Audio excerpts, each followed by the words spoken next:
The other thing about private credit to me, I'm curious on hear your take on this. Like, how contained is that? Oh, it's not contained. So it falls in that category of like, contagion risk, right? Like this is if you have this asset class breaking down, the collateral damage is going to spill out into other areas versus like a more localized contained crisis. I'm thinking like commercial real estate, right? Like that was blood and guts in the streets, but didn't really have the impact that. Yeah, but it still is. It's just know what he's talking about. Like Kenny just did his presentation on that. How he's buying things at like 50 cents. It based is on the down. debt. I guess There's what just I'm kind of always referencing back to the GFC, right? Where you had like broad-based selling off all asset classes. Yeah. But the initial kind of catalyst was Subprime. That's kind of what I'm getting at, and Yeah, I'm just yeah. curious to hear your take on that. Yeah, so a couple different ways to look at this. I think the wrong way to look at this is say, okay, mortgages were whatever, a $30 trillion market, and therefore you can't compare it to private credit because private credit's $2 trillion. That's the wrong way to look at it. Because what we have to remember is that although it was let's just say a 20 or $30 trillion market, it was like 5% of the mortgages went into delinquency and then to default. Really, it was that low? Yeah. Wow, okay. Yeah, see, it surprises you, right? Yeah. If I asked you, you'd probably say, 20 or 30%. It was actually a very, very small percentage. And most of the mortgage-backed securities actually made money, right? So how? What happened? It was really just psychological, because what you're doing is you're taking a monetary system that is dependent on not only the circulation of credit, but that circulation of credit is dependent on collateral. And the main two sources of collateral are mortgage-backed securities and treasuries. Right. So if you have this much collateral and overnight it goes to this much collateral, you got a big problem. Right. Even if, and was it rational to take out all the mortgage-backed securities as far as collateral? It was probably rational, but it ended up only 5% of them blew up. Right. So you could have left 95% in there and you still would have been fine, but no one wanted to do that because you didn't want to touch mortgages with a 10-foot pole because you didn't know how to price it. And meanwhile, everyone's just, running to the exits. Yeah, right. So then what happens is the economy is all about the circulation of money and credit.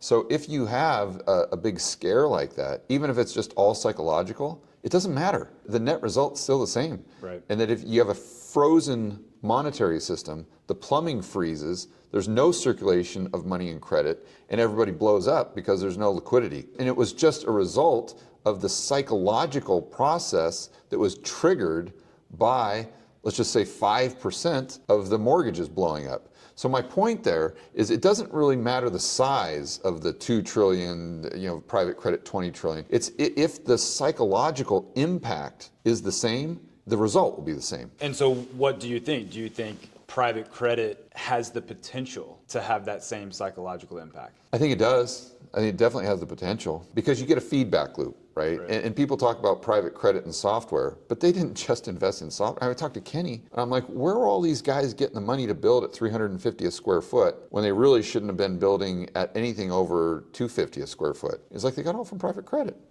It's all private credit. So it's not like their balance sheet, other than software, is pristine.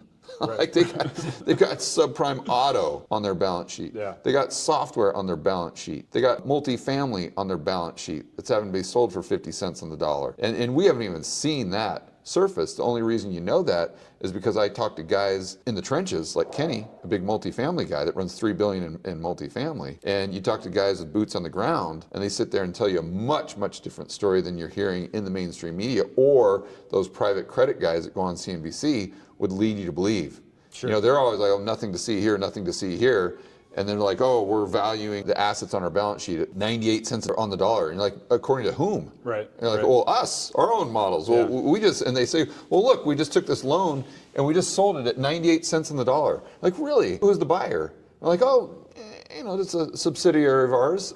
So it was you that bought it from you at 98 cents on the dollar. Now you're claiming it's actually worth 98 cents on the dollar. I see how this game is played. Right. It's like a shell game. It's just like this, and they're just trying to kick the can down the road. And sooner or later you get to the end of the line, and it's time to pay the fiddler. That raises the last question. We'll end with this one. So going back to GFC, everyone's rushing to the exits, flight to safety, flight to liquidity. Gold sells off. Yeah. They sell gold. It's another asset, high quality asset, highly liquid. It's a way to get dollars. Just kind of gaming this out a little bit. If private credit collapsing takes a similar turn there, does gold behave the same way? Probably. I don't know why is it as steep or is it less? The question behind the question is the gold market today, is the flight to safety to gold as another safe haven asset, has that changed materially in the last? No. Okay. Gold's still doing its job. But the thing is, to your point, its job is to provide liquidity when there's no other liquidity. So that's why gold goes down during the GFC. That's why gold goes down during a 2-week period during COVID, because you got to sell anything on your balance sheet and no one's willing to buy anything except for the gold. Sure. So the gold is doing what it's supposed to do. It's the flight to safety, it's the no counterparty risk. It's in an emergency, you got to have something, and it's bailing you out, right? But the net result of that is the price goes down temporarily. And notice I said temporarily. Right. Because then what happens is eventually you're going to come back. And usually the way countries or